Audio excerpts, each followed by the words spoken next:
The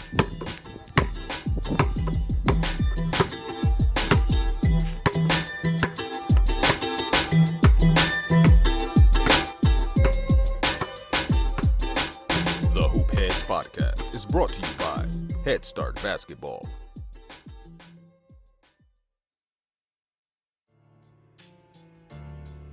Hey Hoopheads! Wanted to take a minute to shout out our partners and friends at Dr. Dish Basketball. Their Dr. Dish shooting machines are undoubtedly the most advanced and user-friendly machines on the market, and they truly accelerate skill development faster than ever. Learn more at drdishbasketball.com and follow their incredible content at Dr. Dish B-Ball on Twitter, Instagram, Facebook, and YouTube. Mention the Hoopheads Podcast and save an extra $300 on the Dr. Dish Rebel, All-Star, and CT models. Also, make sure to check out the new Dr. Dish Home Machine. Visit drdishbasketball.com for details. That's a great deal, Hoopheads. Get your Dr. Dish shooting machine today. Hi, this is JP Clark, former NBA assistant coach with the Celtics and Clippers, and you're listening to the Hoop Heads Podcast. Prepare like the pros with the all-new Fast Draw and Fast Scout. Fast Draw has been the #1 play diagramming software for coaches for years. You'll quickly see why Fast Model Sports has the most compelling and intuitive basketball software out there. For a limited time, Fast Model is offering new subscribers 10% off Fast Draw and Fast Scout. Just use the code SAVE10 at checkout to grab your discount, and you'll be on your way to more efficient game prep and improved communication with your team. Fast Model also has new coaching content every week on its blog, plus play and drill diagrams on its play bank. Check out the links in the show notes for more. Fast Model Sports is the best in basketball.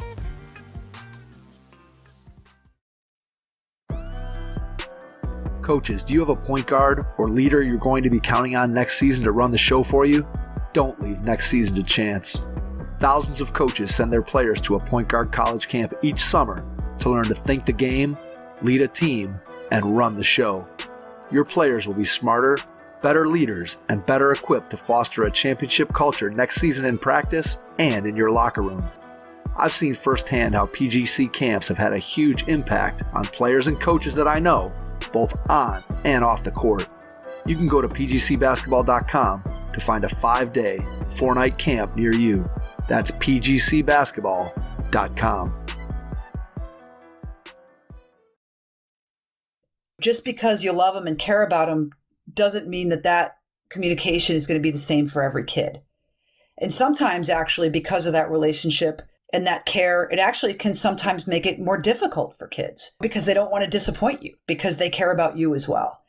And so finding that balance has been sort of a 20-year process for me.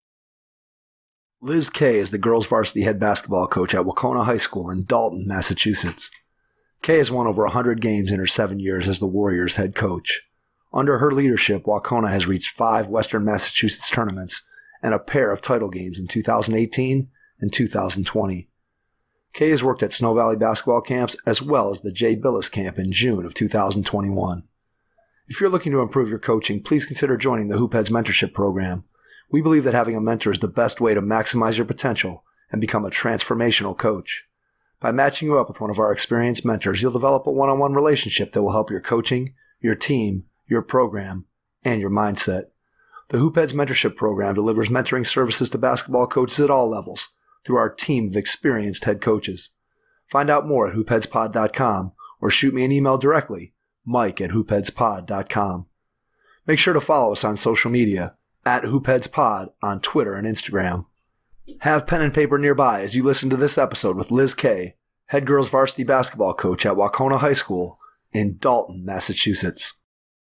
Hello and welcome to the Hoopheads Podcast. It's Mike Klinzing here with my co-host Jason Sunkel, and tonight we are pleased to welcome to the podcast the head girls basketball coach at Wahconah Regional High School in Dalton, Massachusetts, Liz Kay. Liz, welcome to the Hoopheads Podcast. Thanks. Happy to be here. We are excited to have you on and get a chance to dive into all the things that you've been able to do in the game of basketball. I want to start out by going back in time to when you were a kid. Tell us a little bit about some of your first experiences with the game of basketball. Well, when I was a kid, I actually grew up in Durham, North Carolina. I've lost my accent along the way as I've been up north for a long time now. But my dad is a professor at Duke, and my stepmom is as well. So I was born and raised in in every Duke item you can possibly imagine, and also had season tickets to the games and grew up going with my dad. And that's sort of the way, you got to decide by third grade if you're a Duke fan, a Carolina fan, or an NC State fan, and you don't show up to school the next day if your team loses. We've got some bad news for you, Liz. Uh-oh. We're both UNC fans. Sorry. Yeah. Well, see, if you're bandwagon, are you a bandwagon, guys? Because that doesn't really count to me.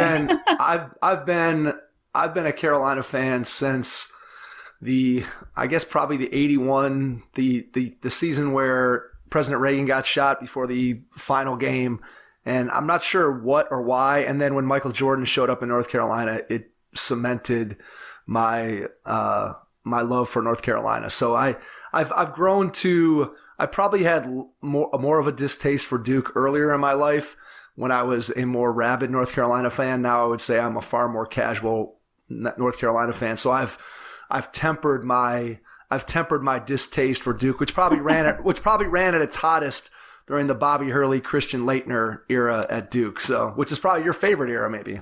That's fair. It's hard to like them if you're not a Duke fan, but that was back in my early high school days. So, and I was born in '86, so I wasn't a huge my first real exposure to UNC was my dad had videotaped all UNC games when Jordan was there, and that was my first real introduction to college basketball when I was 6 or 7. I remember watching UNC, so that's the only real reason I became a UNC fan was then, even though he wasn't even on the team when I was watching the games. He was playing in the NBA, but that's kind of where my love for UNC, and I still like UNC. I mean, I wouldn't say that I'm a diehard, but I appreciate UNC. So that's just me. So I'm not early exposure plays a big role. I think 100%. No matter who you end up rooting for. We would sit in the kitchen. My dad would get the tickets in the mail, and my brother and I would have a draft of games we wanted to go to.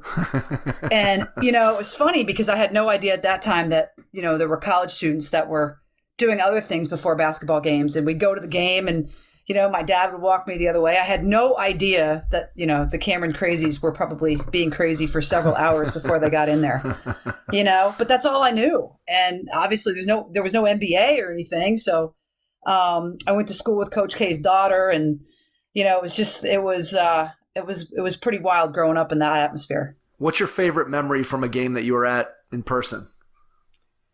Ironically, it would probably be the 1995 Carolina game. And that was the last time that Duke did not make the NCAA tournament until this year. It was when Jeff Capel hit a half-court buzzer beater to send it to overtime. They ended up losing in overtime, but that was the year Duke was terrible and Carolina was really, really good. And so my dad sent my brother and I to the game because he was just like, whatever, you guys can go. And it was awesome. Was that the year that Coach K was out? Was that the year? Yeah. Okay. Yep. All right. That's what I thought. Yeah, it's interesting. I think, like I said, the early exposure and what your parents, sort of the way that they steer you, ultimately probably I think has a large effect on the teams and players that you grew up liking. Who was your favorite player that you like to root for? I love J.J. Redick. I love John Shire. But if you go way back, I was in love with Mark Allery at 9 years old, and Johnny Dawkins and those guys. I mean, that was sort of my first real exposure. When they lost to Louisville in the '86 championship game, I cried like a little baby. My dad had gone to the game, so he was out of town, and I was just devastated for days, So it's kind of funny looking back because, now it's okay. Have a little perspective, Liz.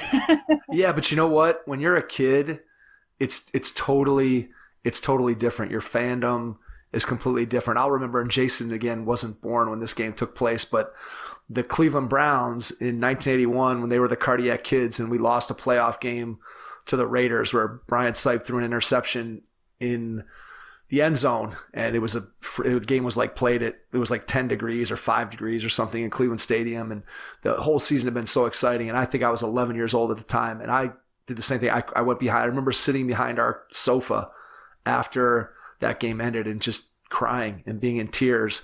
And like you said, you look back on that, you're like, well, you know, wow, why was I that invested in it? But yet when you're a kid, when you get that involved and you feel like you have that connection to a particular team for whatever reason.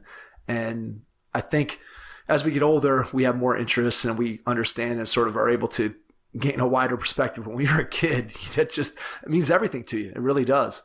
Yeah, it really does. And that, you know, it's funny too, because now coaching, you know, nothing gets me to act like a little kid more than coaching sometimes too. I mean, I don't sleep, you know, win or lose sometimes. And I go into that, you know, week-long depression when the season ends, and all of the things that, you know, in perspective are really probably not that big of a deal, but that's why you do it. For sure. I've always told people that what always gets me is when I think about my own experiences now as an adult, and when I'm coaching a game, and primarily, so I was an assistant varsity basketball coach for, I don't know, the first 14 or 15 years of my teaching career. So now that's been probably, I don't know, it's been 12 or 13 years maybe since I did that. And so since that time, I've only really coached my kids, whether it's in rec basketball or travel or AAU. And so I have two perspectives. I have a perspective as a parent coach, and then I have a perspective of a parent sitting in the stands when I'm watching games. And when I'm a parent sitting in the stands watching games, I want my kids to do well. I hope they win, but I'll just sit and I'll watch the game and I'll enjoy getting an opportunity to watch them play. And that game ends, and 5 minutes later, I'm done with it. Doesn't matter to me whether they won or lost. I just, you know, again, I'm hoping for my kids that they've won the game. But if they don't, I'm not losing sleep over it at all. Conversely, when I'm coaching their teams and we lose a game, I feel exactly the same way you do, where I go home and I think about it and I brood over it and I try to figure out what I could have done differently and how come this happened and what can we do to make sure it doesn't happen again and how can we get better and all these things. And yet when I'm a parent, I don't think about any of those things. And so it's interesting. The life of a coach is one, I think, if you are somebody who cares deeply about it, which most of us do, that those things stick with you. Wins, losses, trying to figure out how to get better and improve. And it sounds like you're right in that. That's right in your wheelhouse for sure. Absolutely. I mean, and it probably doesn't help me that I'm married to my assistant coach. So the two of us, we can't get away from that.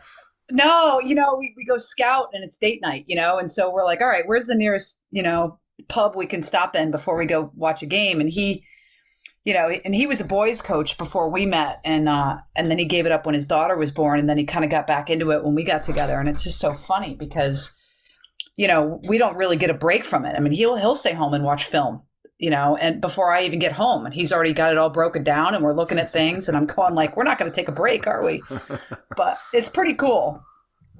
When you grew up, did you go to any women's games? Yeah, we went to my dad. We'd go to a lot of women's games, and that's when, especially when I was younger, because you had so much more access. You could sit right on the floor, and I remember, my dad was more worried that my brother and I were going to run out onto the floor in the middle of the game because we would be so excited, and we'd see the mascots. We wanted to hang out with the mascots, and right.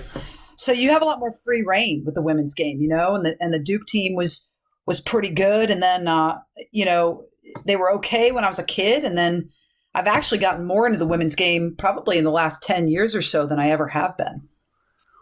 When you were growing up, what were the opportunities for you as a player, as an athlete around your community in terms of how much access was there for you as a female player to be able to just get an opportunity to play? Season by season, I mean, I did, intramurals at school starting in 5th grade, and we had the YMCA where you could start younger than that, but it's, AAU didn't really exist. Certainly sort of town leagues, but realistically, every kid, I was trying every sport. I was playing soccer one season. I was, playing softball or, t-ball, and then I was playing basketball. But, nobody took things too seriously at that time. It was kind of like, just go play, put a reversible jersey on and go play whatever sport it was going to be that day or that season. Was basketball always your favorite, or was something else when you were younger that superseded it? Basketball was always my favorite.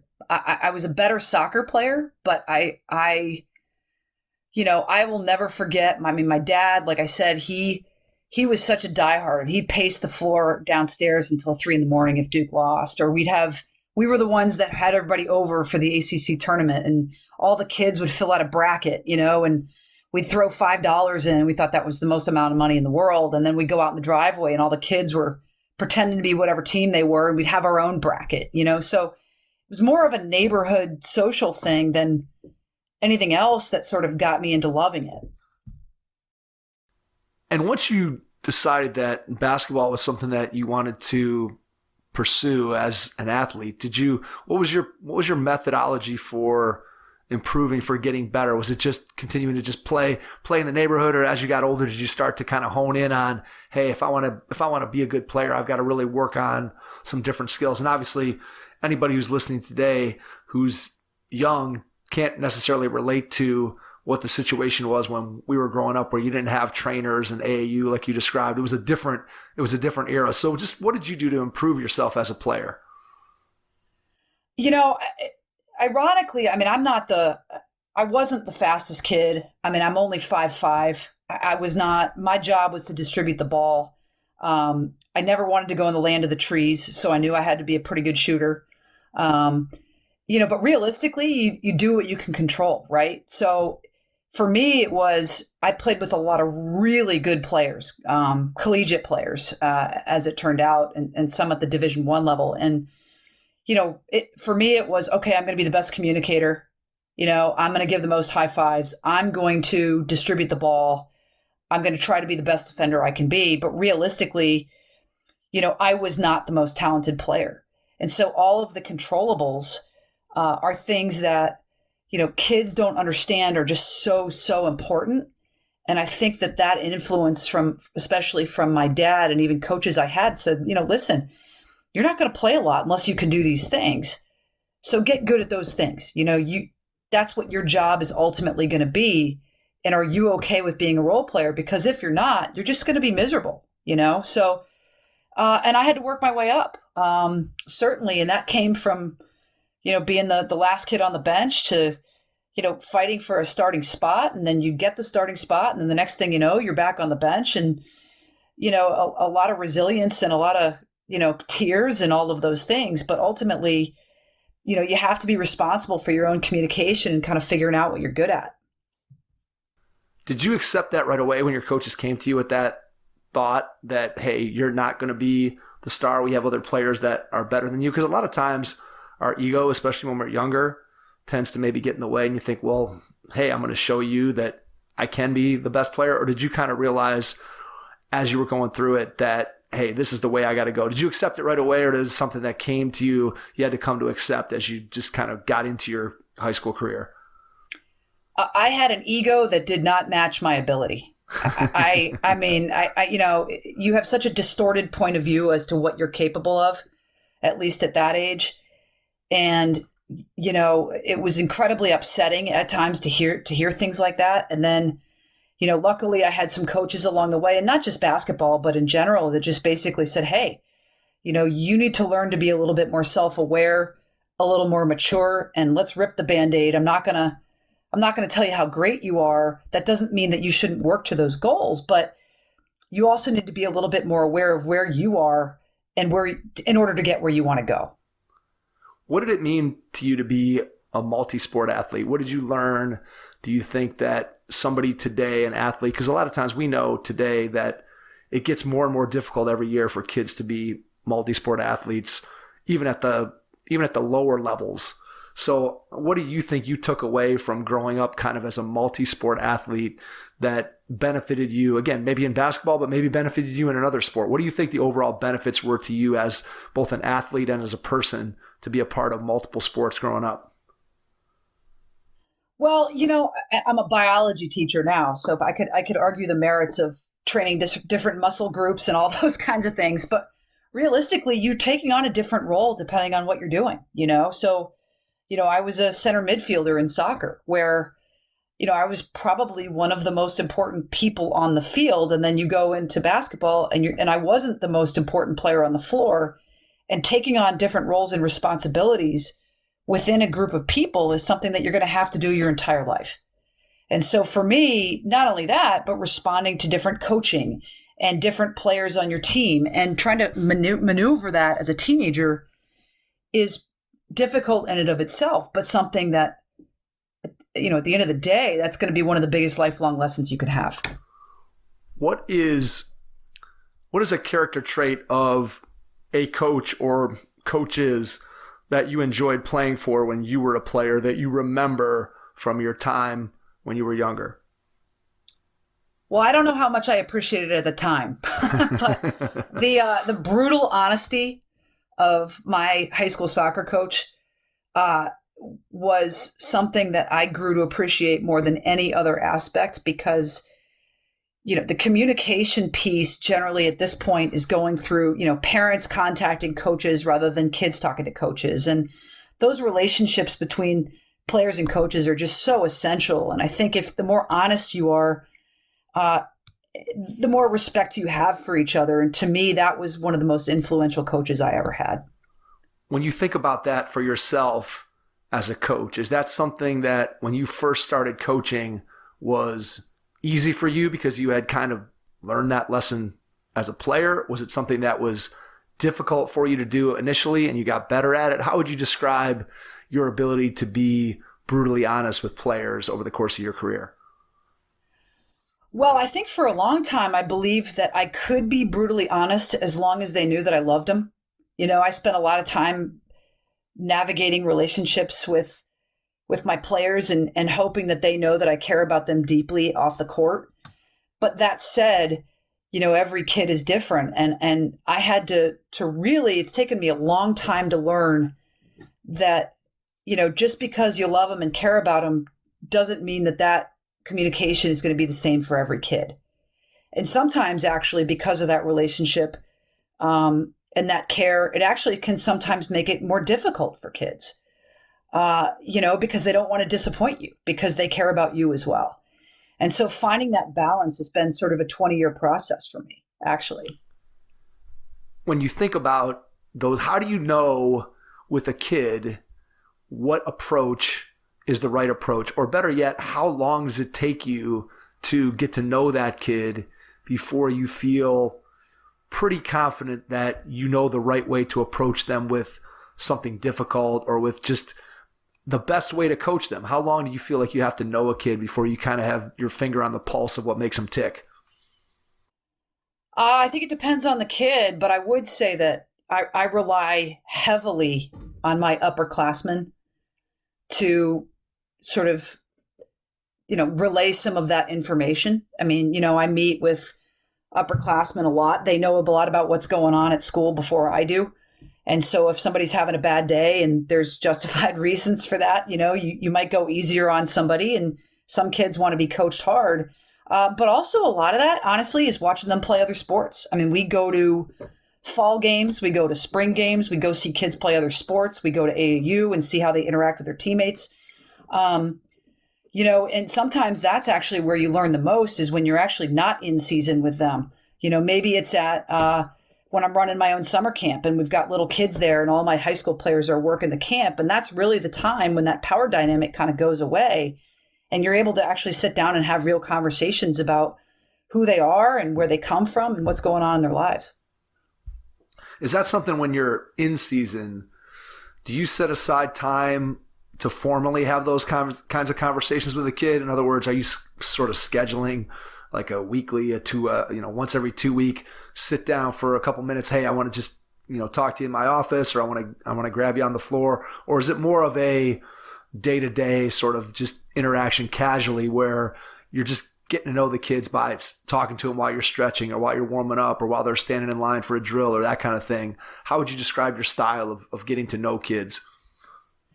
Yeah, I mean, I do a decent number of scheduling meetings, but the reality is that sometimes those feel a little bit forced, especially early on. We have a really distinct practice routine. And one of the nice things is that when we are doing the dynamic stretching and all that kind of stuff, I can go kind of make sure I check in with everybody. But additionally, I have 4 assistant coaches who run various aspects of practice, and that allows me time to pull kids aside if I can, observe really positive things, or if they look like they're having a day. So a lot of that, I think the more natural it is, the more likely they are to communicate with me, and the more likely I am to kind of gauge how they're doing. Yeah, I think sometimes you can run into difficulty where it's in a formal setting, and then when the kid knows it's a meeting, before they even walk in the door, they kind of already have their guard up. Ooh, what's this meeting about? I think it takes a long time to kind of break that down. If you are going to be a coach that uses those kinds of formal meetings, I think it takes a while to be able to make sure that the kids are comfortable with that kind of style. And we've talked to so many coaches, Liz, that just do exactly what you described, where they're walking around and they're getting to know them, and they're doing it in times where it's informal, and it's not where, hey, I'm trying to get to know you better. It's just, we're getting to know each other just the way 2 people would outside of a player-coach relationship. It's just, we're having conversations, we're talking. It might be 30 seconds here. It might be 2 minutes there. It might be a hello and a fist bump in the hallway. It might be whatever. And that's really how you get to know your kids. And then, as you said, being able to observe them in different arenas, whether that be another sport, whether that be their summer AAU, whatever it might be. Let's go back to your decision to become a coach. When did you know, at what point in your life did you know that you wanted to be a coach? I didn't. I actually sort of fell into teaching and therefore fell into coaching. And I taught in Boston my first year out of college, and happened to meet up with a guy named Paul Mahoney, who was sort of an infamous, legendary guy in the area, and happened to coach at the high school that I was at. And he said, "Hey, you want to volunteer for the year?" And I said, "Sure." It was after school and I could hop in, and it was incredibly humbling, because as a player, you kind of know your position and you think you know everything, and then you realize you don't know anything. And he basically said, "Hey, is this something you want to pursue?" And I said, "Absolutely." And he said, "Great. Okay. You're going to learn how to scout. You're going to learn how to do film. You're going to learn how to do breakdown drills. You're going to learn how to do all these things." And, I was 21 years old. I mean, I didn't even know what was going on, much less how to teach. Right. So I fell into that. And then the next thing I'm changing teaching jobs. And he wrote me a glowing recommendation, which is shocking. And my first head coaching job was at 22, and I had no idea what I was doing. But luckily, have always managed to surround myself with people wiser, older, more talented than I am. So that's really why I've ended up sort of where I am today, as best I can. What's something, when you look back on your first experiences as a coach, what's something that you had no idea that coaches spent so much time doing when you were a player? Absolutely preparing.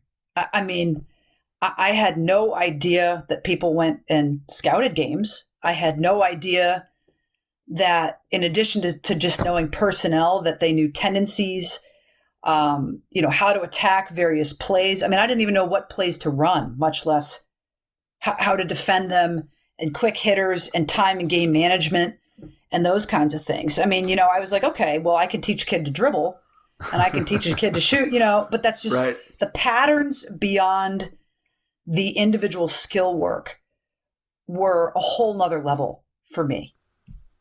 So do you think that player development, and this was kind of going to lead into my next question, but based on your answer, do you think player development was something that you were pretty good at from the beginning, or was there something else that you felt like about coaching that felt natural, that you're like, hey, even though I might not be as strong over here in these areas, this feels right to me because I'm good at this? And then conversely, I guess the part that you really needed to learn was the X's and O's and the systems and just how to be a head coach. But what's something that you were good at right from the start? I think connecting with kids individually, and not just skill work wise and fundamentals wise, but trying to figure out the ways to push their buttons to make them better versus bringing them down because, again, I mean, a high school girl, that they're having a hard day as it is, so finding those ways to make them feel really good while also pushing them beyond their capabilities, I think is always something I've been pretty good at. So I was always the one that was sent to, okay, so-and-so looks like they're having a day. Why don't you go spend some time doing skill work? Because I also know that you're going to change their mentality for the day. So how do you do that? Is that just showing a personal interest? Is that just your ability to carry on a conversation, relate to kids that age? What do you think about your personality or your style enabled you and continues to enable you to connect with kids in such a way that you can kind of turn their day around? A lot of that was just conversations while they're doing things. If they're shooting or if they're dribbling or if they're doing whatever, defensive stance or whatever it is, if they're distracted by doing those other things, they're also going to be that much more honest about how they're doing and what's going on, versus the formal come to my office, have a meeting, then it's like, okay, well, what did I do? Why am I in the principal's office? So it's just a lot of humanizing people, realizing that they have a life off of the court. And frankly, they need to humanize me as well. I have good days and bad days like everybody else. Not to say that you need to go into detail, but kids can tell too. And again, I think that honesty of going back and just saying, yeah, you know what? I'm having a bad day too. How are we going to turn this around? Once you're able to get the kids turned around and be able to have that kind of impact on them, I think that what you see, and this is something that I think it's become more clear in recent years. I think if you go back to the time when we were talking about off the top of the podcast, you're going back to the late 80s, early 90s, you had so much more of that sort of command style of coaching where, hey, you're going to do it this way. Why am I going to do it this way? Because I said so. And now there's so much more of explaining the why behind what you're trying to do and trying to build those relationships. And how much time do you spend when you're talking to kids? And again, this could be individually, this could be as a team. How much time do you spend sharing the why behind a drill or behind an offense or behind this is the way we do things when we're going on the road to a game compared to maybe when you first started? So much of, I think what I've come to realize is I'm not as important as I think I am, so routines and explaining the why, a lot of the time, I don't want to do a lot of talking in practice, but we focus a lot on key words. So once I've explained the why behind something once or twice, and then we kind of get into it, then I'll say, hey guys, what's the why? And they'll give me a 3-word answer. And almost in unison. I mean, they know the details behind the why if they can give me that 1 to 3 word answer. And so we focus a lot on those key words. And that way I know that they get it rather than re-explaining it in, extreme detail. Absolutely. I think that's so important. I've always said that that's one of the things that, especially in the years since I've gotten away from coaching at the varsity level, where I'm coaching my kids, whether it's a recreation team or an AAU team or a travel team, where you might only have 1 or 2 practices a week for an hour. So I'll find myself explaining a drill once and then we'll come back to it a month later and I'll have to explain the whole thing again. So it's a 5-minute explanation every time versus back when we were coaching in high school and I was an assistant coach, you'd say, okay, we're going to get into the alley drill. And everyone knew exactly what that was. And it took 2 seconds to get it set up. And now a lot of times when I'm coaching, I have to go back and say, all right, we're going to explain. Remember, this is the one where we do this and that. And it's so important, I think, that vocabulary. And as you said, to be able to have your kids understand the why behind it and to be able to share, okay, you can ask them a question and they can immediately come up with those 3 key words that enable everybody to know, okay, this is what we have to do and this is how we have to do it. Do you share, how do you get those things across? Do you have a written document that you share in terms of like vocabulary and lingo and things that you use? Is it more done verbally? How do you get everybody on that same page when it comes to a common language that you use in your program? I would say it's more verbal than anything else. And I think part of the reason for that is because the upperclassmen know that lingo throughout their time. And encouraging kids to be vocal is such a huge thing to me. I mean, if we're on the court and if I get mad all the time because I said, you guys can control your communication, but if I gave them all their phones, They would text each other in 3 seconds and say exactly what I want them to say. So, when the upperclassmen speak up and you've got, 5 or 6 kids that know your 3 words or know your 2 words or whatever, then that trickles down to the younger kids. And the reality is that, when we get into a game, they're the same words I'm using. I'm just yelling it from the sidelines. So they know those sort of triggers that are saying, this is what coach wants us to emphasize, and I don't need to use a timeout to get there. I think that's really, really critical to being able to communicate, as you said, not only to be efficient with your time in practice, but to be able to have the opportunity in a game to just share 1 or 2 key words, key phrases that any kid can hear that's been a part of your program and immediately know and sort of internalize the concept of what it is that you're trying to do. To me, that's so, so important. And when you think about that, building that up in your program, how do you do that across the lower levels in your program? So obviously within your varsity team, you can have the upperclassmen help to bring along the younger players, and you're talking about it every day and you're living it with your team. But how do you do that with your JV team, with your freshman team, with your middle school teams, with your youth teams? How do you get across the things that you want to be able to teach, that you want the girls to know when they get to your varsity program? How do you help to ensure that that goes on at the lower levels in your program? That's actually probably more communicated by my kids, who do a lot of work with the younger groups down to the 3rd graders, down to the kindergarten. A lot of my high school kids actually will go down and coach the kindergarten to 3rd grade to 5th grade house league teams. And, it's funny because not that they're intentionally doing it, but they're just teaching them the same things that I'm teaching them. Sure. They emphasize the same things, and I'm an incredibly defensive oriented coach. And they'll go to the 3rd grader and say, hey, you know what? Coach K's sitting over there, and you know what she likes more than anything in the world? It's defense.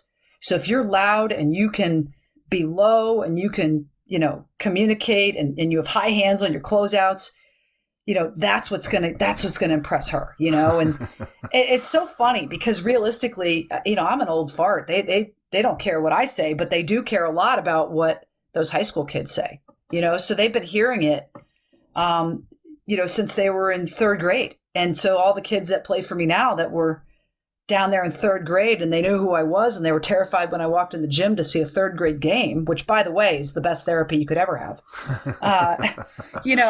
It really doesn't come from me as much as I would like to believe it does. I think it's sort of secondhand through all the levels of players that I've been lucky enough to have. I love the fact that you have your varsity players involved in coaching your younger kids. I say this all the time, that growing up where I did in our community, we had a system like that where the varsity kids would come down and they would coach the younger recreation city teams on Saturdays. And you'd have, okay, this varsity player is going to coach this team and this one's going to coach that team. And I still remember the guys that when I was in 3rd, 4th, 5th, 6th grade, that I remember all my coaches. And some of them I still talk to this day. And those are guys that were at that time probably between 5 and 8 years older than me. And I looked up to those guys tremendously. And then I'd go to the games on Friday or Saturday night or Tuesday night and be like, wow, that's my coach. Or, well, that's the guy we played against last week. And I want to someday be like them. And I always felt like that aspirational piece for me was so, so important to, as you said earlier, to humanize those kids, that, man, it's not just a guy on the floor. That's somebody that I know. And I'd like to be able to do what they do someday. And then conversely, I will say that when I got to high school, like I loved then being a coach for those younger kids. I had so much fun. I have so many good memories from that, on both ends of it, both as a player and then later on as a high school player who was a coach for those younger kids. And I think that it's, in a lot of ways, and it's not everywhere, that people are still doing that. In too many places, I think we've gotten away from that, where, it's just now parent coaches and the high school varsity players, even if the coach is involved in maybe trying to help the coaches learn what to teach and whatever. I do think that there's something missing that those high school kids bring to the table, that whatever they might be lacking in I don't know, whatever you think an adult parent coach brings that a kid can't, whatever that is, whatever that is, I do think that what the kids bring in enthusiasm and in sharing what being a part of the program is all about, to me, that far outweighs whatever the positives are that a parent coach brings. I just think that more schools, more high school programs would benefit from having the high school varsity kids involved with their youth program, because I think it just creates a situation where kids want to be a part of the high school program because they've seen those kids firsthand and up close. Do you see that in terms of kids coming to your games? Oh yeah. I mean, the younger kids will do like theme nights and all of that. And I have to say too, I mean, as much as I would love to take credit for that, that's actually true about all the sports at the school that we're at, where the youth programs are just so good and they want to have that connection between the younger kids and the older kids. And, you know, I've got some great photographs of my first couple years where you see these little third and fourth graders sitting kind of right behind the bench at a playoff game. And then now I'm coaching those kids and I say, hey, look at this picture. Can you believe how little you were there? You know, and they say, oh my gosh, I can't believe you have that. You know, so it's really cool. And they remember it. I mean, vividly, they'll remember those playoff games. And they said, you know, oh my gosh, this gym is full. I want to play in front of a crowd like this, you know? Yeah, it's so it's pretty cool. It is very cool. I really think that that's something that aspirational piece to me is so important, because if you don't, you know, if you grow up in a community and you don't have any connection to the program, it just feels like, I mean, it's hard for kids to get excited about a program or being a part of it or want to be a part of it or want to work hard to have that as a goal if they've never seen it, if they haven't seen the players, if they haven't gone to a game. And we all know that kids today have a lot more options of things that they can do with their time, as opposed to being an 8 or 9 year old and wanting to go watch a varsity basketball game. It's a lot easier to do a lot of other things versus back in the day when I was growing up. But I still do think that if you can generate that excitement and get that connection, that you can still get people to the games. That only helps you as a high school coach to be able to build the kind of program that you want to build. Hey, hoopheads, we all hate ankle sprains, and they happen way too often. Ankle injuries are the #1 sports-related injury. Arise is trying to change that. With the iFast, your athletes get preventative protection and full mobility. Athletes no longer need to wear bulky braces that limit performance and give mediocre protection. Anyone playing sports should be using these products. Keep your athletes in the game. Don't wait for them to get hurt to take action. Visit www.arise.com/team pricing to learn more. That's ARYSE.com.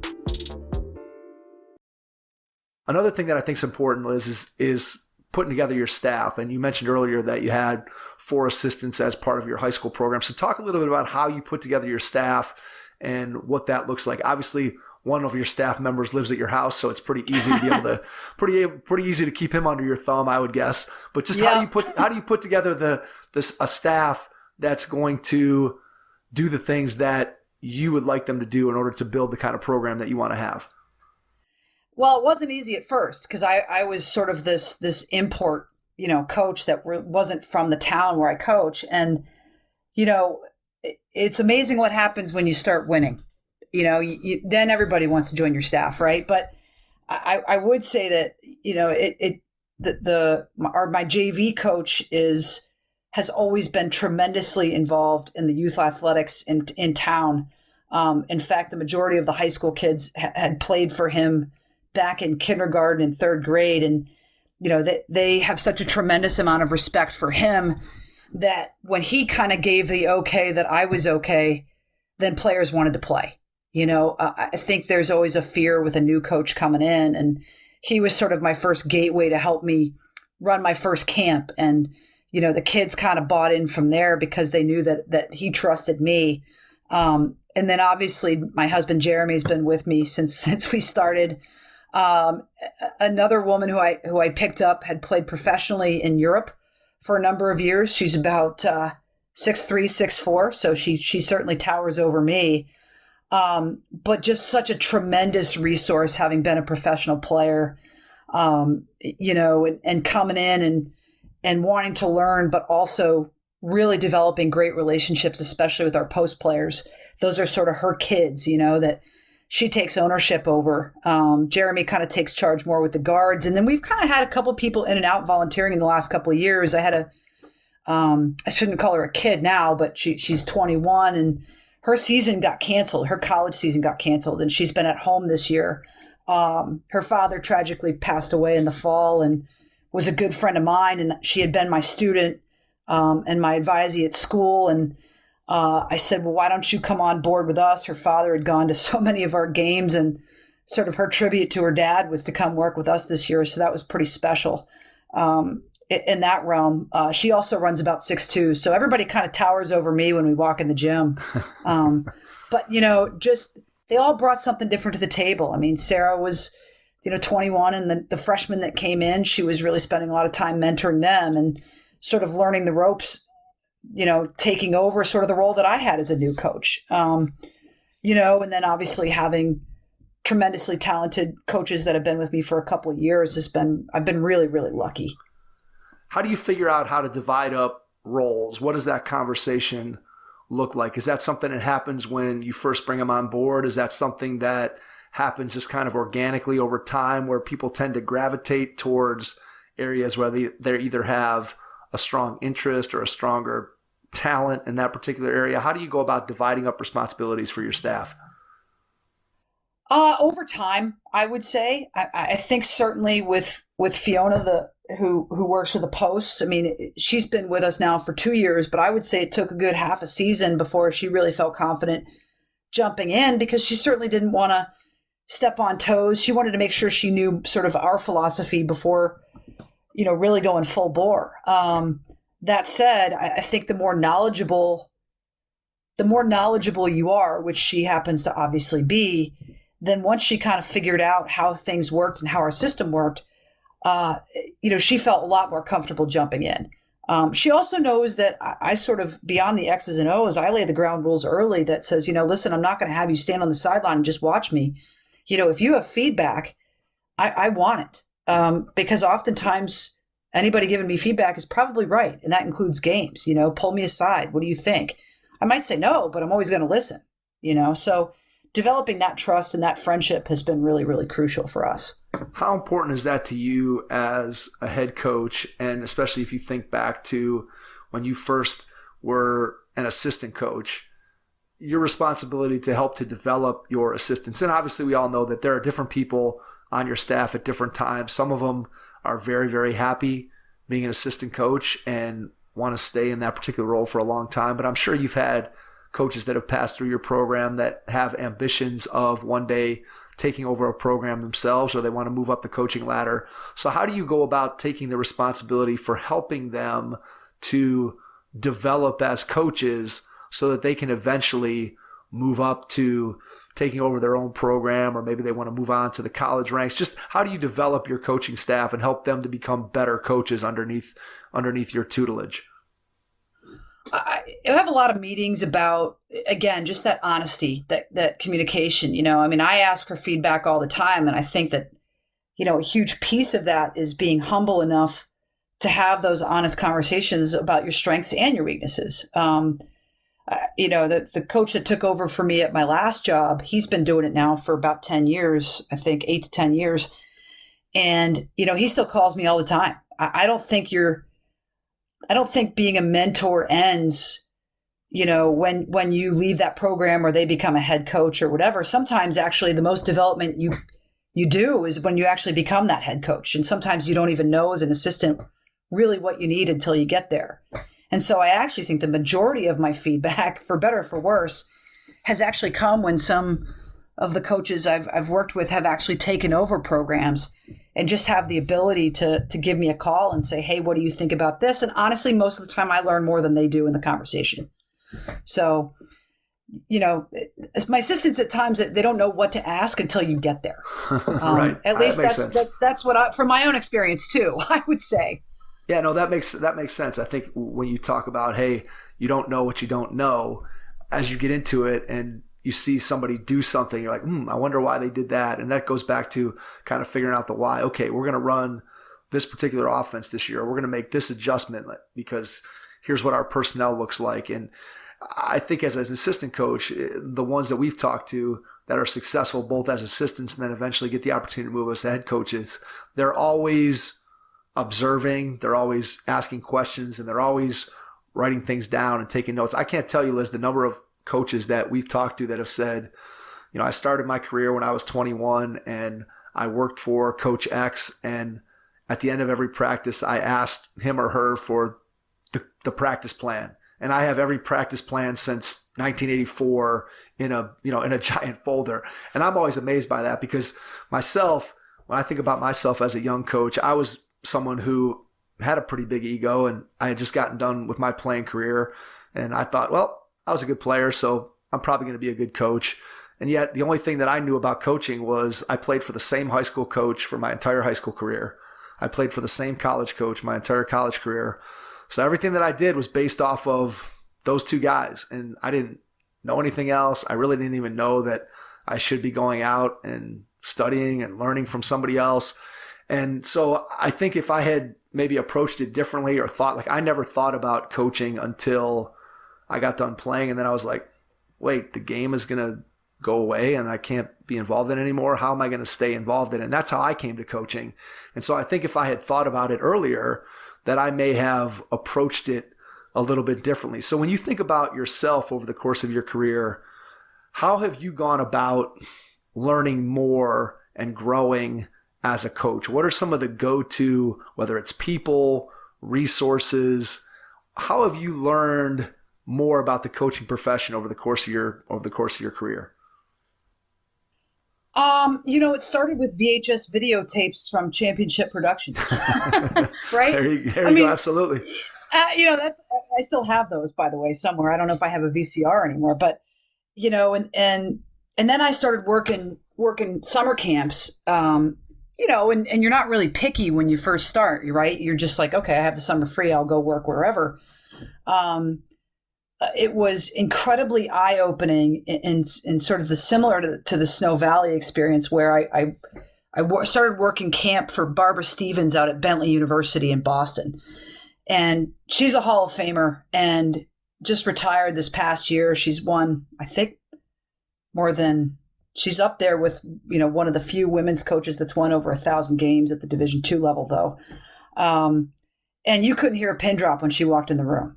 And she said, if you want binders of information, I'll give it to you.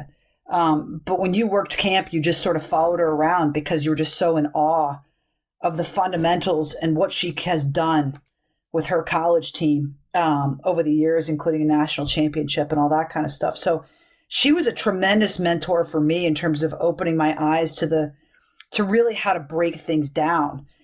And then you get a little older and you don't really want to sleep on beds with plastic coverings on them in the dorms and, all that kind of stuff. And I started running my own camps and doing some of those things. And since then, I've been really picky about, where I want to spend that time away from home, learning from some of the best minds in basketball, including even those who have been my foes in the last 20 years, calling up coaches that, I'm friends with and obviously not playing against anymore, and having a lot of conversations about philosophy and culture and X's and O's to go with it, Absolutely. All right. Talk to me a little bit about Snow Valley, how you got connected with Coach Showalter, and just how the opportunity to go out there came to be, and then what you feel like you get out of it every time you go.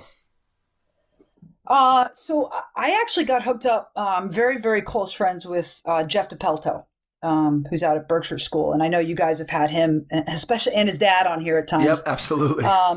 But I've known him. He actually, I taught at Suffield Academy when he came in, and I'd already been coaching at a public school down in that area. And I remember Jeff coming in, came in as an assistant coach and then took over the program pretty soon after that. And we became fast friends. And, he is as humble as they come. And he knows that about me too. And, it takes a humble kind of person to want to go out to Iowa and go out to Snow Valley. And, walking in, obviously I met Coach Show at a Nike clinic that Jeff introduced me to him there. And then he said, come on out. And I'll never forget walking in, and you guys know this from probably everybody, of course, where he says, Coach Show comes in and says, leave your ego at the door. If you think you're too cool to coach fifth graders, then you don't belong here. And that was poignant, I took 27 pages of notes in my first 4 days there, my first year. So, it's a place where you soak it in like a sponge. And if you don't, you're wasting your opportunity. It's so interesting that when we went out there, and now we didn't obviously go last year with the pandemic, and so we're talking 2 years ago, and the experience, and again, maybe Jason can jump in here too after I kind of give my point of view, but I think one of the things that I came away amazed by was just there was such a high level of coaching and coaches that were there that were willing to share the game with not only with the kids that were there, but also with their fellow coaches. And I think that I walked away just like you with so many different ideas and thoughts and drills and stuff that I'm like, ooh, I never thought about it quite that way. Or, ooh, there's a drill that I've never seen before. And again, just like you, I've been around basketball for a long time. So it's, in a lot of ways, I feel like it's hard to sneak something past me that I haven't seen before. And yet when I was out there, I felt like there was a ton of things that I picked up. And sometimes it's just subtle. Sometimes it's just simple language or terminology things. Sometimes it's a completely new drill, or sometimes it's just a tweak of a way of teaching a particular thing.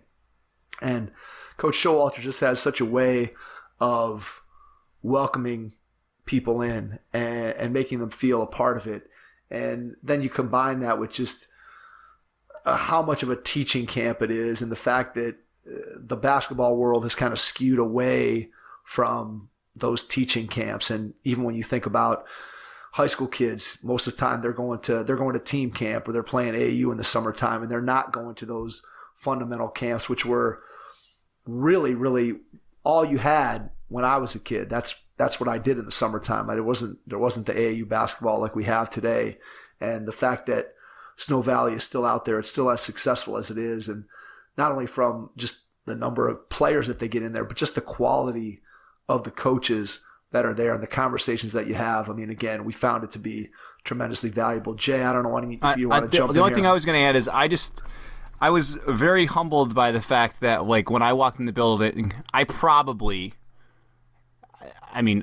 think I even probably can say, I know that I had to have the least amount of experience out of anyone in that place. Like, I coached middle school girls basketball, and that was literally, like, and comparatively to everyone else, but they treated me with such respect, and and every single person, like Showalter, obviously he's been huge for us on the podcast. Like, we've done those roundtable episodes every single month, and I don't think he's missed one. He hasn't missed one, right? He's done every single one. We've done 28 of them. He's made every single one. And when you think about, again, what he's accomplished, it's incredible to me. I'm so humbled that he participates at all, even once. And my favorite is like it was one time that he said he realized he didn't email it to us. So what did he do? He sent Mike an email at like 1 a.m. with the audio, and it's like.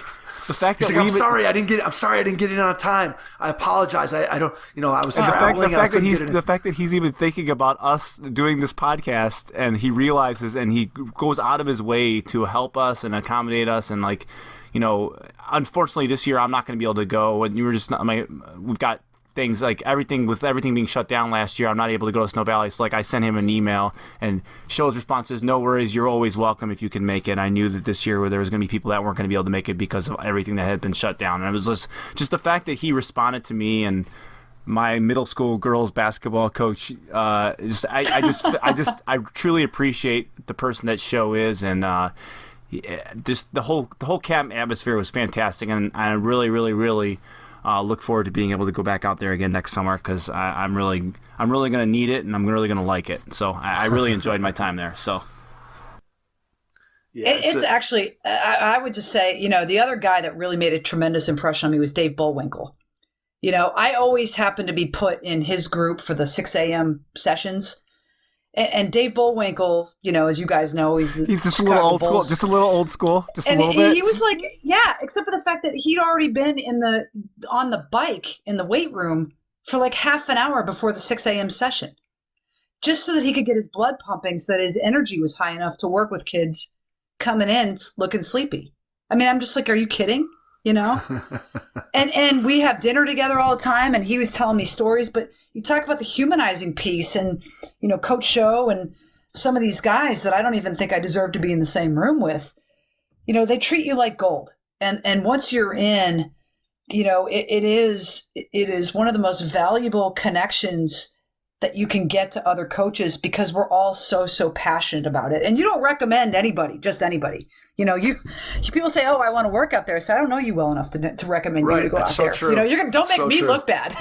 Yeah, that's there's no doubt about that. I mean, I think Jason said it best that we felt tremendously humbled here with our little podcast. That first of all, the fact that Coach Showalter would come on in the first place, and we got connected to him through a high school coach here in Cleveland, Eric Flannery, who does a lot of work with USA Basketball and has become really good friends with Show over the course of time. And so, that connection was made, but then there's no reason for Coach Show to continue to be as connected to us as he's been, and then to afford us not only the opportunity to participate in the podcast the way he has, but then to invite us to come out to Iowa and be a part of that. And obviously then we had a bunch of guys that had been, that were a part of that we got to meet out there for the first time. So we had Nick Schaaf and Greg White and Marshall Cho, and it just, and Nick Legalbo. And it's just amazing that, here were guys that we just were talking to him on the computer, and then here we are in person, we're all getting together. And,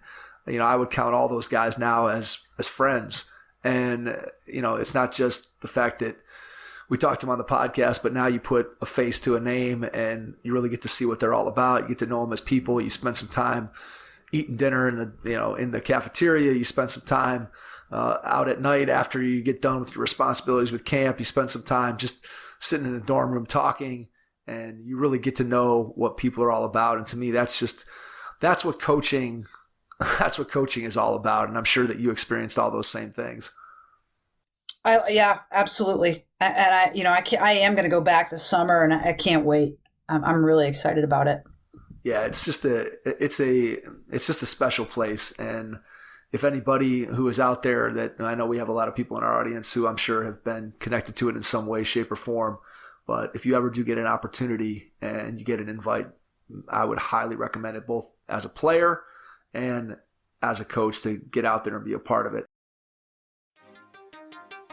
Hey coaches, parents, and group leaders, I want to introduce you to our newest sponsor, SnapRaise.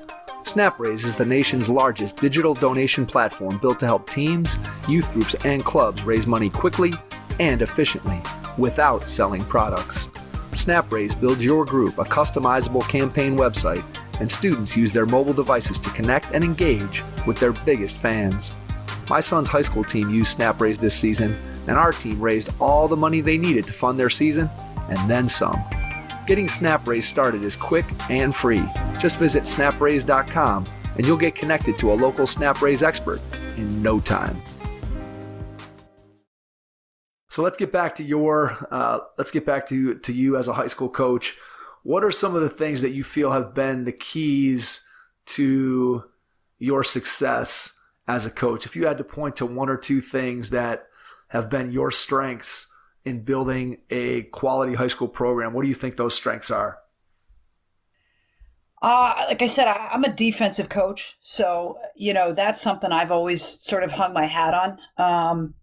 That's not to say that we're not all about scoring points too, because we are, but there are nights when shots are not falling. And we had a game this year where we won, but we ended up winning the game by 6, but we took 64 shots and the other team took 34 shots. We just couldn't hit the ocean. We had forced 25 turnovers, and, you think you're going to run away with a game like that. And sometimes you don't. But we're a gritty group. We're a together group. We're a communicative group. We're an unselfish group, sometimes too much. But I think we really hang our hat on being a close-knit, drama-free, group of kids that care a great deal about each other. And I think, being led by who ended up being a kid, this year, who ended up being the leading scorer in school history, was also our best defender for 4 years. And that sort of sold everybody else on that. When your best player is your best defender and really buys into that, you could do great things. So this group of seniors ended up finishing their high school career with a 77-12 record, and were just unbelievable on the defensive end. And that is the stuff that the 3rd and 4th and 5th graders are watching. How would you describe the defensive style of play that you teach? Well, it depends on the group, but we've really, in the last several years, again, because of the seniors that I have specifically, we kind of hang our hat on the good old John Beeline, Gary Williams 1-3-1. And we just have kids that are so long and so athletic that also know when to put pressure on the ball and when to, sort of keep them thinking. And we change small things about it. But at the end of the day, it's impossible to prep for if you've never seen it the way we run it. And so, coach can come into practice and say, I saw this as I scouted, and here's what we're going to do. But then you got to see it and you got to play against it. And that can cause some real problems. It's definitely difficult to practice against an unusual defense that you don't see all the time, and trying to replicate that with your second team or your bench players is really, really extremely difficult. I'm sure every coach can relate to that. So without giving away all your secrets, what's one or two things that you feel are key to playing a good 1-3-1 that have led to your success with it? Well, you have to have the personnel, but realistically, the kid who plays on the top is my most important kid. The same kid who set the school record in points. I can tell you a number of those came from layups, from anticipation and steals and positioning. Without that kind of a kid on the top that's so athletic and so intelligent, that's not a defense that I would run. We also spend a lot of time on man-to-man principles in practice because, if you're not going to just sit back in a zone and be successful, you have to know man-to-man principles in order to be a really good zone team as well. So I think sort of incorporating those man-to-man concepts into that type of defense has been really important for us.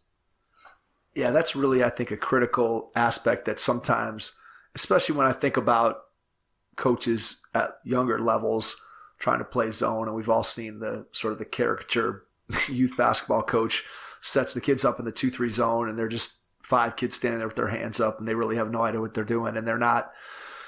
Yeah, it's effective because not too many 3rd and 4th grade players can do the things that are necessary to attack even a horrifically played zone. But I think what you're talking about is the things that you do are based upon man-to-man principles. They're based upon having a high basketball IQ and being able to anticipate and be able to sort of think one step ahead of the offense and take away what could be potential openings just by being smarter and playing smarter. And obviously, as you said, when you have a player like the girl I'm sure that you described who played for you for 4 years, is your best player on offense, but is also your best defender, there's no doubt that sets a tone for your team that I'm sure you don't always have that, though. No, but I do have her sister now. So nice. There you go. There you go. She was a freshman this year, and now she's going to be taking over that top spot. So, all right, so you got seven years of the same family. That's good. Gotta so like that. When I run out of Gambronis, I might have to change things up a little bit. There you go. You might have to go back to playing some man-to-man every once in a while. Yeah. And we do sometimes too. I mean, there's going to be 1 or 2 kids on the other team that are really, really good basketball players that, it's easy to lose them if you're playing your normal everyday zone. So in some ways, it ends up turning up into a little bit of a matchup, or sometimes it turns into a little bit of a junk defense and you don't really know what you're going to get. So there's so many options you could run off of that, or you set up in it and you go man, so many ways to fiddle with it. Yeah, absolutely. And how long does it take you, a kid that comes into your program on your varsity team as a new player, how long does it take them to sort of master or to be able to play within that with all the different tweaks and adjustments that you can make moment to moment, game to game, until they feel comfortable in that kind of defense? Honestly, not too long. I would say, when we've got about 10 games under our belt, I would say that people are pretty comfortable. I think a huge reason for that is because I do a lot of film work. And so even with Maria, who's been at the top, she was playing that spot as a freshman. And I would sit her down before practice with, 7 or 8 clips and say, hey, when I talk to you about you're sagging too much here, or you're not in between, or you're not quite where you need to be, she's seen that, by 10 games in, she's seen 7 or 8 clips that are about 5 seconds long for 10 games, and that adds up. And I think that's so much more valuable. That film work is so much more valuable than anything I can point out in practice. How much time do your kids spend with film, let's say, in the days leading up to a game that you're about to play against a particular opponent? So day to day, how much film are you sharing with your players? How much are they watching? That's not including the kids who maybe jump on Huddle on their own and watch stuff, but just how much are you watching as a team or watching with them specifically individually, like you just talked about? Not a lot. Kids' attention spans, I'd like to think that, again, they want to hear me talk about film, but I think what I've actually perfected, the football coach at the school where I teach at, he says he sits on Huddle and he'll be doing film and he'll take his phone out and record his screen for whatever clip that he has, because the kids don't even want to go on the website, right? So, and he will videotape it on his phone and, be sending kids film like, oh, here, take a look at this clip at 7:00 at night. Kids will watch 10 seconds. Kids will watch those 5 to 10 second clips, and you say, hey, have a look at this. And you send a couple of different things.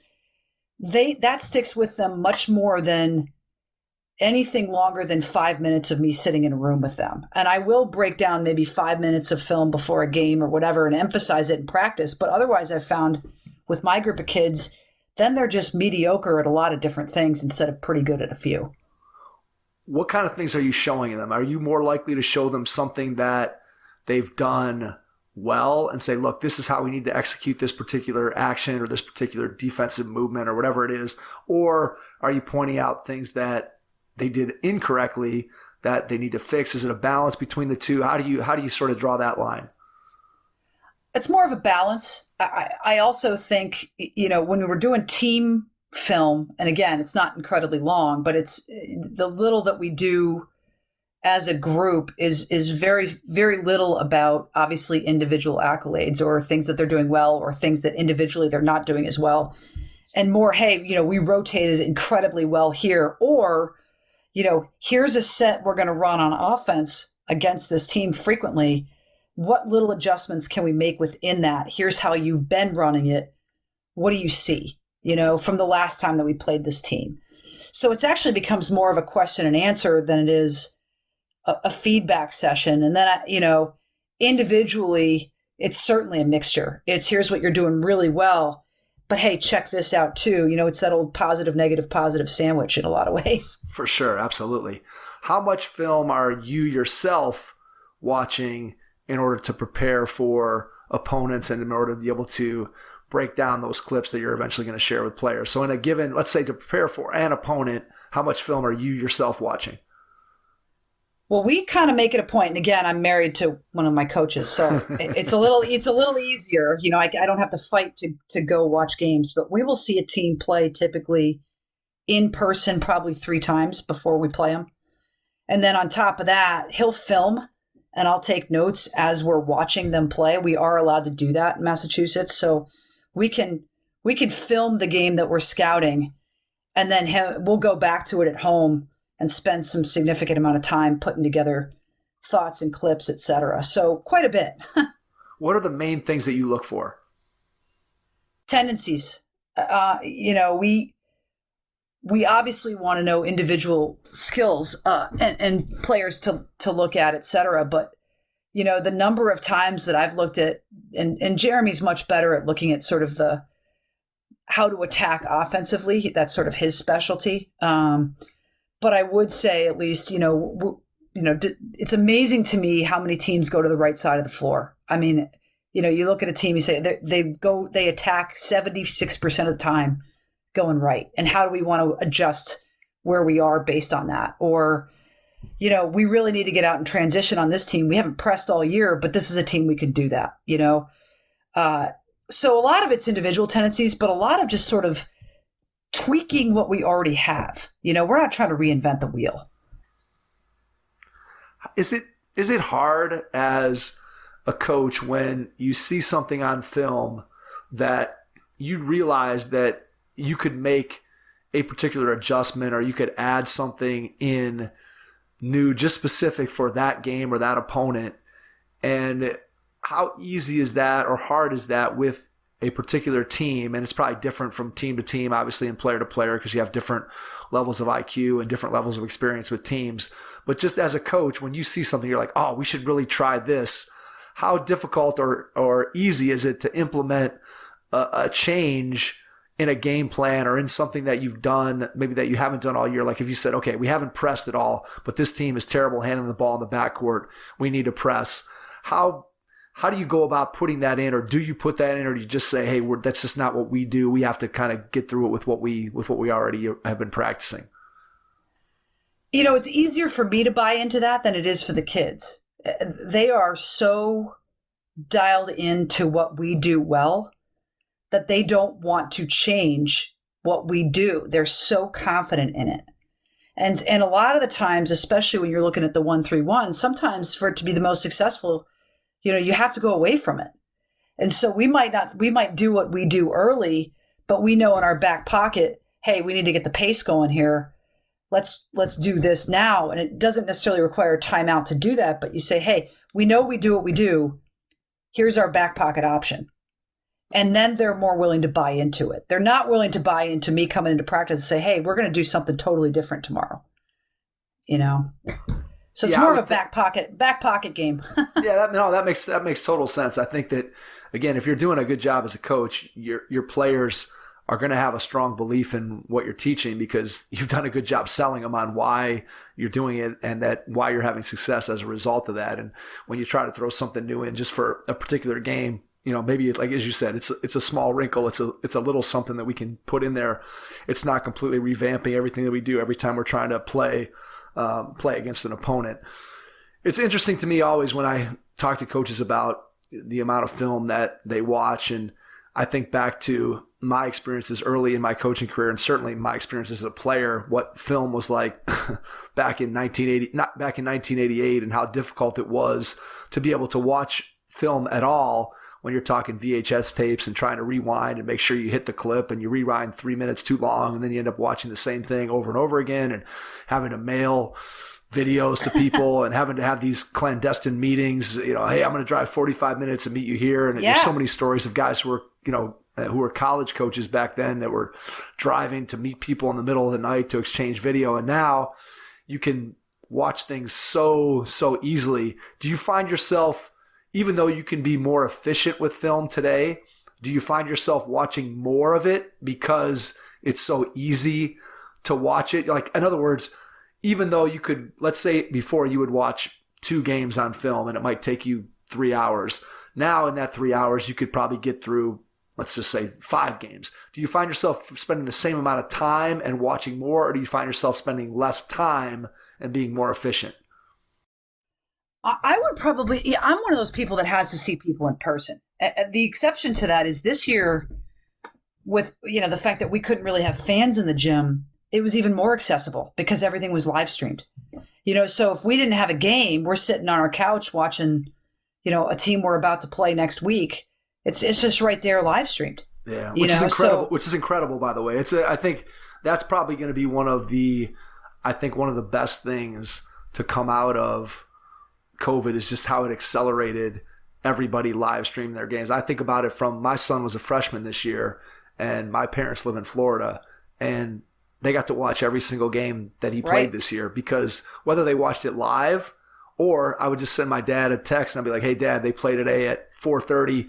Check out the game. And he'd be like, all right, great. I'm going to watch it when it comes on. Or he'd say, Mom and I are going to dinner, but we'll catch it tonight at 8 o'clock. And it's just, it's incredible And that's just from obviously a fan or a parent or a grandparent standpoint. But when you start thinking about from the perspective of a coach, yeah, I mean, you can pretty much get anything you want anytime. It's incredible.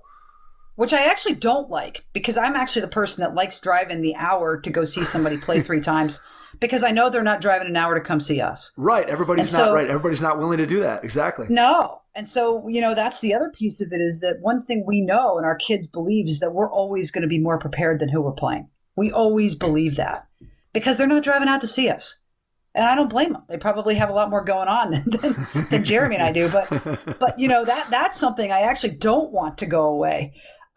Especially as we got into the postseason. If you hadn't played us, you were at a tremendous disadvantage, because you couldn't, if you come see us once, you want to try to figure out what we're doing. Good luck. You got to experience it. So those were usually, and we lost, I think in the last 4 years, we only lost 2 games out of conference ever, because in our conference was a gauntlet, and, everybody knows everybody. And unfortunately that probably worked to our detriment. Yeah, especially if you play something that teams aren't used to.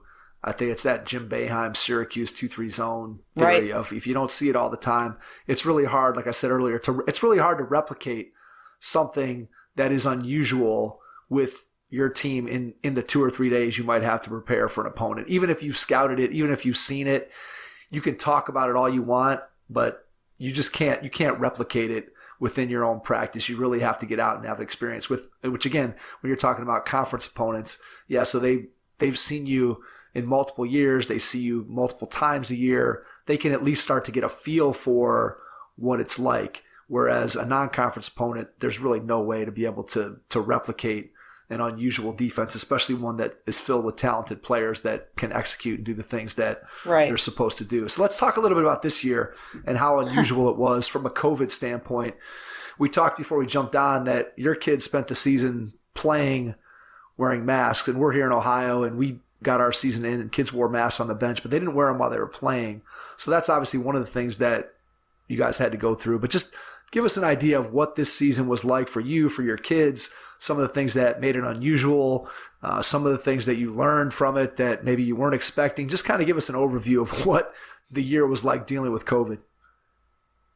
Yeah, we actually started, we were supposed to start on December 1st, and that was not going to happen. There was a spike in Massachusetts sort of right around the holidays, and our kids were not in school. They were remote at that point, and basically the rule was, nobody's playing games until they're at least in a hybrid school atmosphere.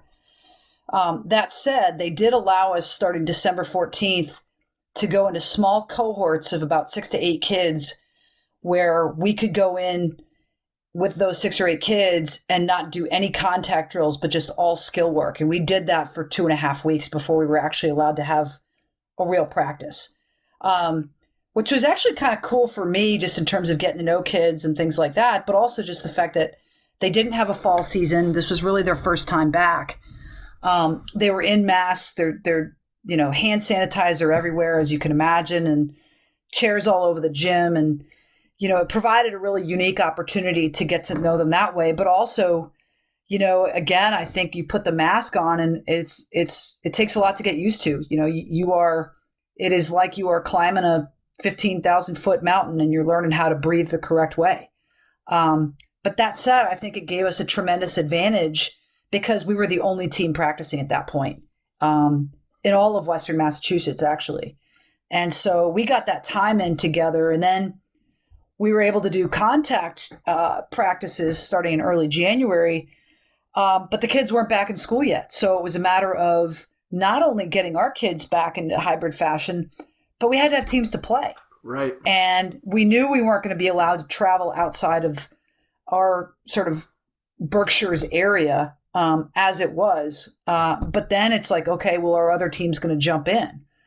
So, we went through that roller coaster. And I would say that, we then had games on the schedule on January 24th. And then all of a sudden our town went red, so COVID hit our town a little bit after Christmas and New Year's. And all of a sudden games that we thought maybe we're going to get to play, those are not happening now.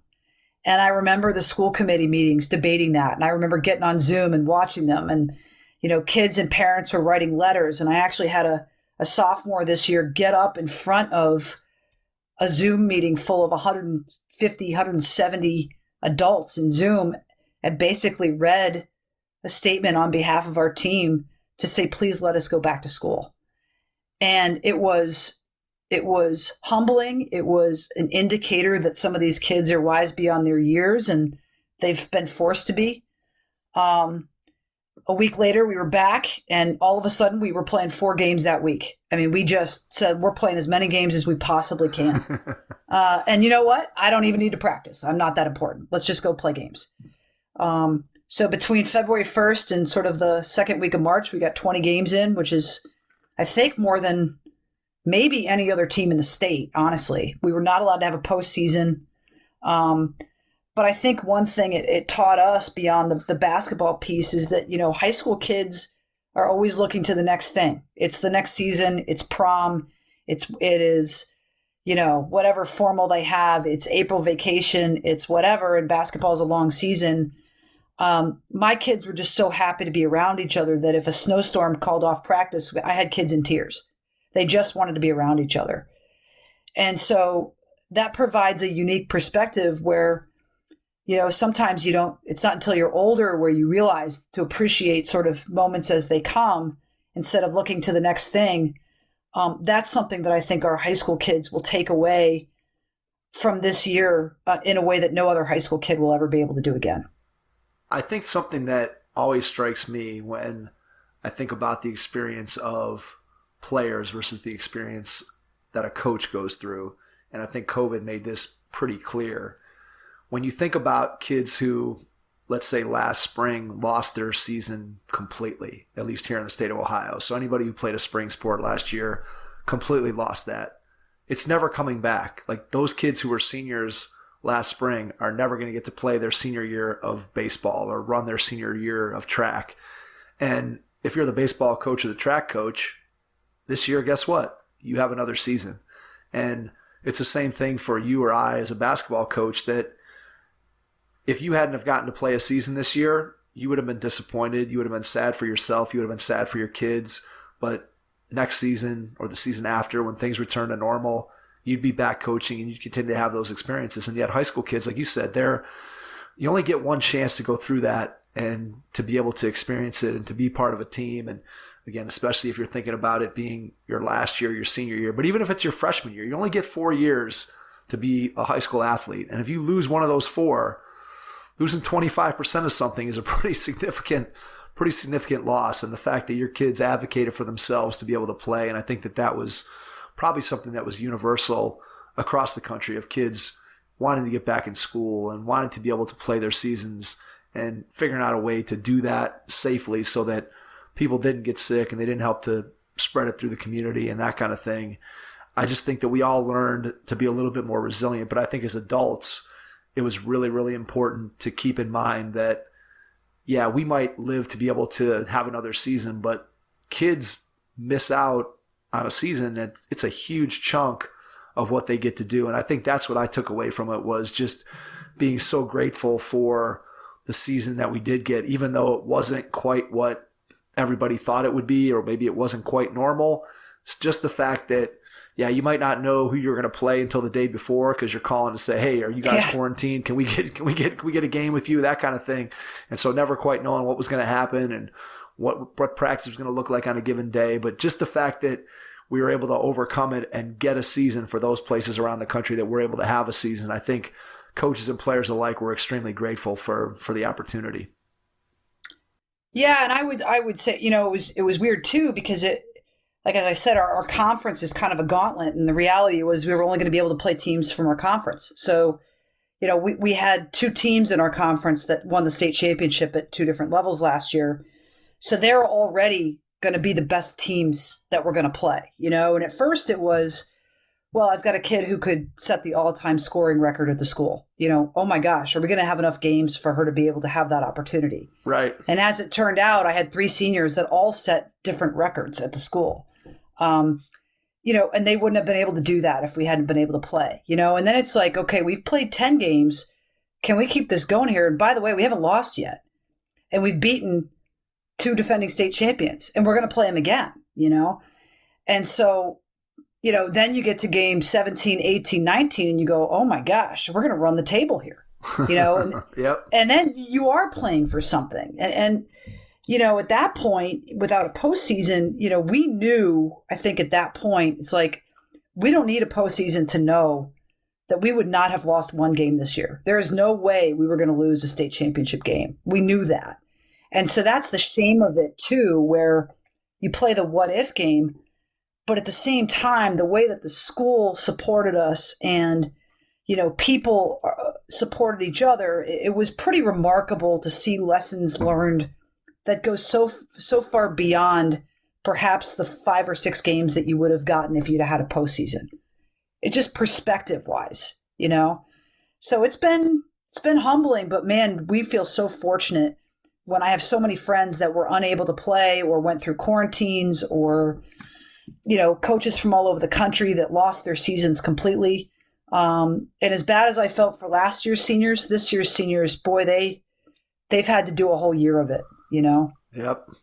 And you can look at it, I think it's just like anything else in life. You can look at it one of two ways. You can look at it and you can see the negative, or you can spin it and you can look at it and you can see the positive. And I think the people who see the positive are the ones who end up coming out of it much better off for having looked at the bright side of the situation and made the best of it, as opposed to kind of taking that woe is me attitude.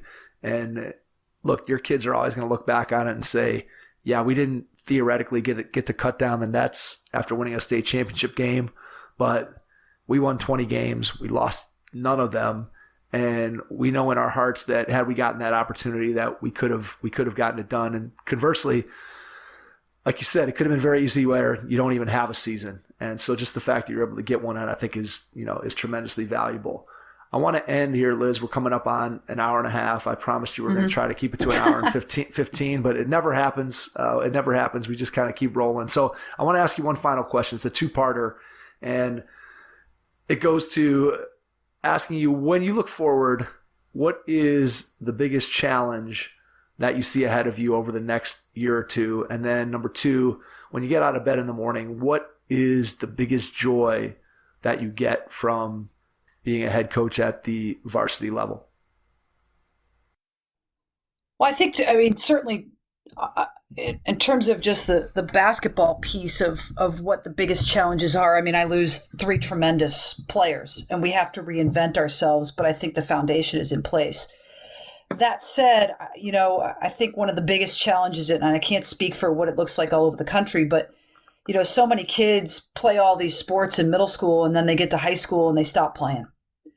And I think that's one of the biggest travesties of sort of where things have gone is really just holding on to kids and teaching them that being a part of something bigger than yourself is so worth it, and something that you're not going to be able to do for the majority of your life after high school or after college or whatever, is to be able to put that uniform on, and so for me, I think ultimately it's going to be to continue developing those relationships with kids from the time that they're young, so that they have a personal connection and want to continue playing on when they are in high school. And that's, I think, going to be the biggest challenge for a lot of people moving forward. And then to answer the second question, I think there's nothing that brings about the heartache, the passion, the emotion, the feelings of butterflies that you get and really experience as a little kid when you're playing. There's nothing that brings about more emotion to me, for better or for worse, than coaching my kids. And we should all be so lucky that we find anything that we're that passionate about.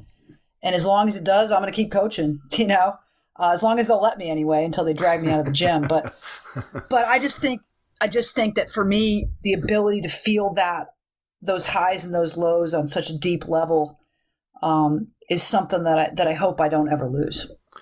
It's a great answer, and I think it speaks to kind of what you've talked about throughout the entire podcast, is just the passion that you have for not only the game of basketball, but just for the kids that you have an opportunity to coach. And I think when you start looking at why you get out of bed in the morning and what makes it enjoyable to be a coach, I think those relationships and building those and keeping your kids involved in your program and just having the kind of success that you've had both on and off the court with your players speaks a lot to the kind of coach that you are. Before we wrap up, I want to give you a chance to share how people can connect with you. You can share social media, email, whatever it is that you want to share, how people can reach out to you after they listen to the show.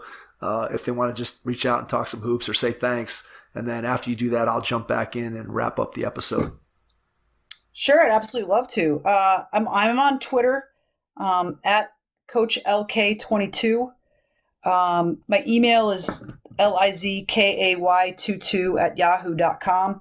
And from that Twitter account too, kind of connect to my team page. There's nothing I like more than connecting with other coaches, especially those as passionate as I am. So I am all ears for anybody that ever wants to talk hoops. Awesome. Liz, we cannot thank you enough for taking the time out of your schedule tonight to join us to share your story with our audience. And to everyone who is out there listening, we appreciate you, and we will catch you on the next episode. Thanks. Thanks for listening to the Hoop Heads podcast, presented by Head Start Basketball.